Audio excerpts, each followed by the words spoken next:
Halo semua, salam sejahtera Malaysia, tuan-tuan dan puan. Terima kasih kerana bersama di dalam Fels Lifestyle. Saudara-saudara yang amat dihormati, saya mendapat satu maklumat yang menyebut nama Menteri Besar Kedah, dan juga di dalam artikel ini juga menyebut tentang Saman. Ini menjadi persoalan. Adakah Sanusi di Saman? Kalau benar Sanusi di Saman, berapa saman yang dihadapi oleh Sanusi? Nah, itu menjadi persoalannya. Menerusi satu perkongsian daripada Harapan Daily, Kedah akan cipta rekod dengan penutupan MBI Kedah melalui saman. Artikel ini pada 26 April. Dan yang mengejutkan, di dalam artikel ini berkongsi juga pada masa yang sama, kes ini akan membuktikan kegagalan Sanusi menguruskan ekonomi negeri melalui GLC dengan memufliskan MBI Kedah, menurut perkongsian daripada Harapan Daily.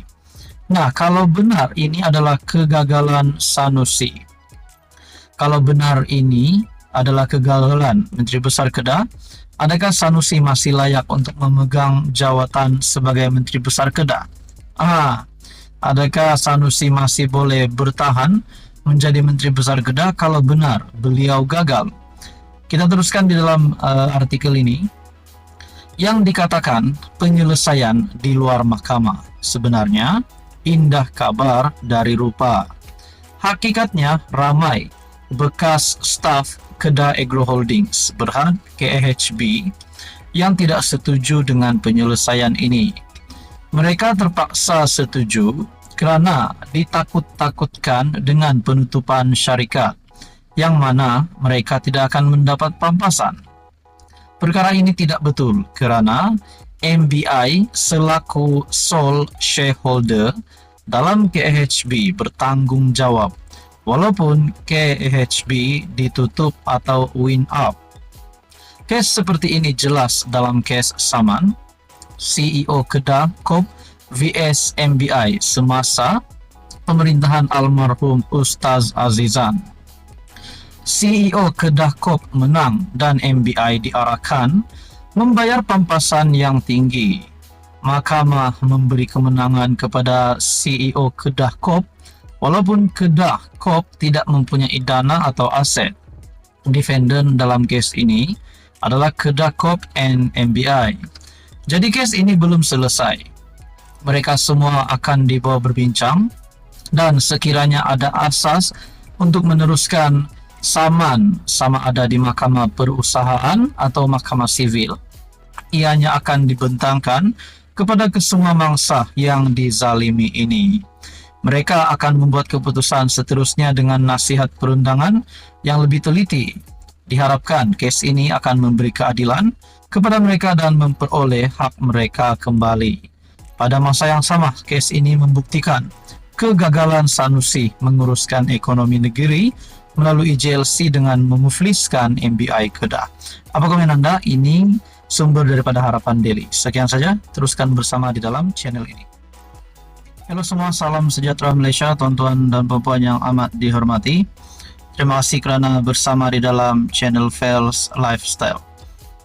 Sudah tentu ada di antara penonton hari ini yang sudah mendengar berkaitan dengan kasino ataupun lesen kasino di Forest City yang menyebut bahawa Anwar Ibrahim yang menjadi salah satu yang berkepentingan di dalam isu ini. Namun PMX sudah menafikan perkara ini.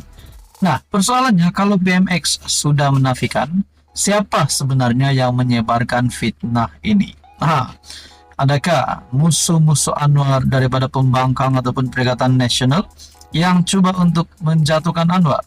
Tetapi lain pula yang jadi, seperti yang dikongsikan di dalam Harapan Daily, puak Khawarij terus sebar fitnah, walaupun PMX kata itu tipu. Walaupun PMX dengan segera nafi berita mengenai isu lesen kasino di Forest City itu sebagai tipu, kelompok Khawarij terus postekan dan sebar.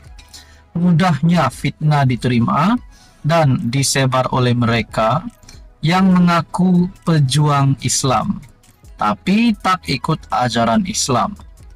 Bloomberg yang buat berita tipu dengan sumbernya hanyalah people familiar with the matter said, dan dakwa PMX berjumpa Vincent Tan untuk tujuan itu.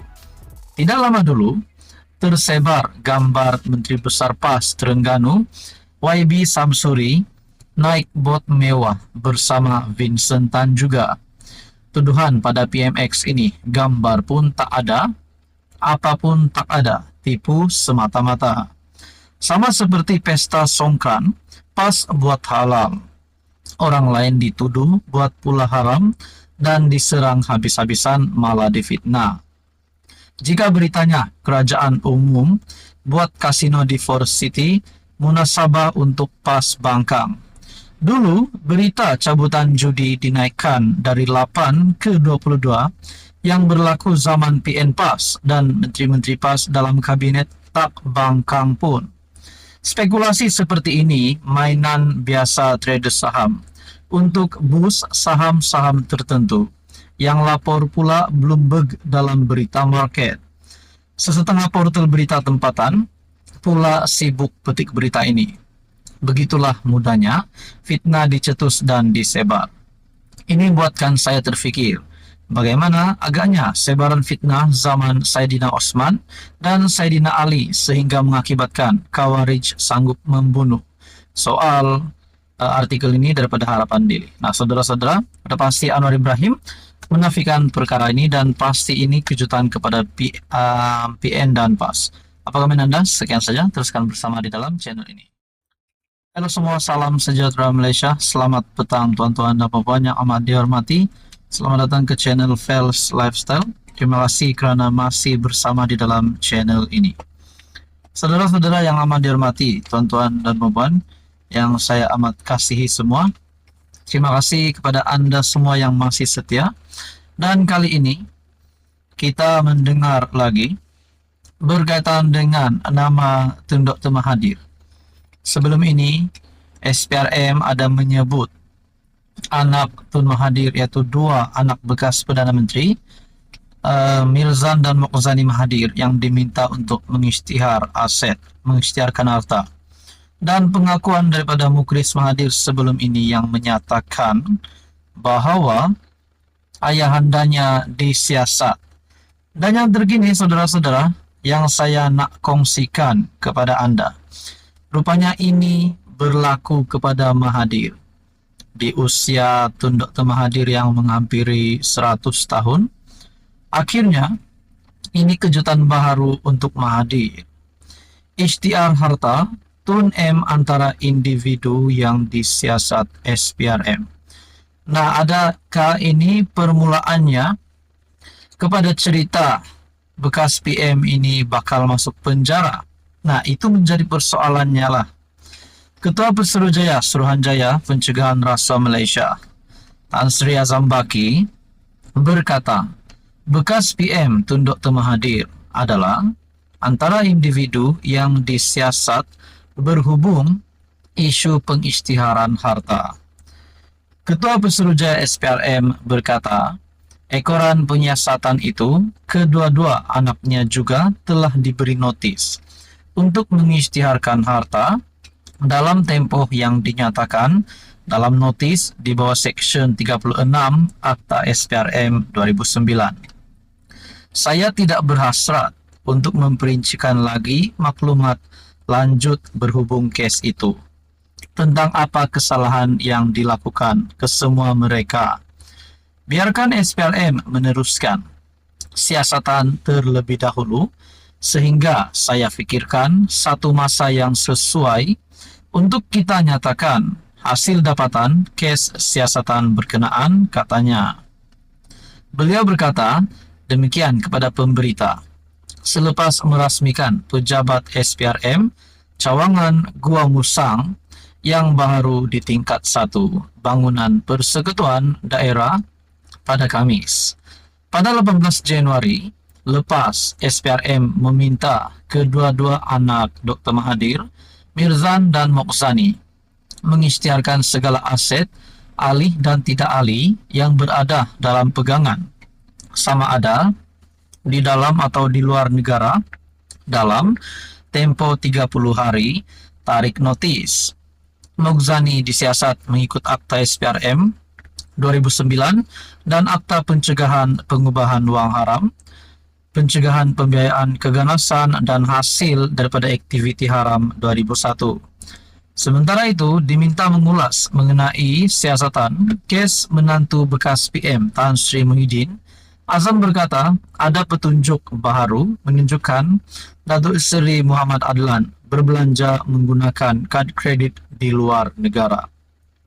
Di dalam perkongsian ini, Ketua SPRM, Tan Sri Azam Baki membuat satu pendedahan berkaitan bekas PM Mahathir dan juga Muhyiddin Yassin. Di sini menyebut mengenai siasatan kes menantu Tan Sri Muhyiddin Yassin.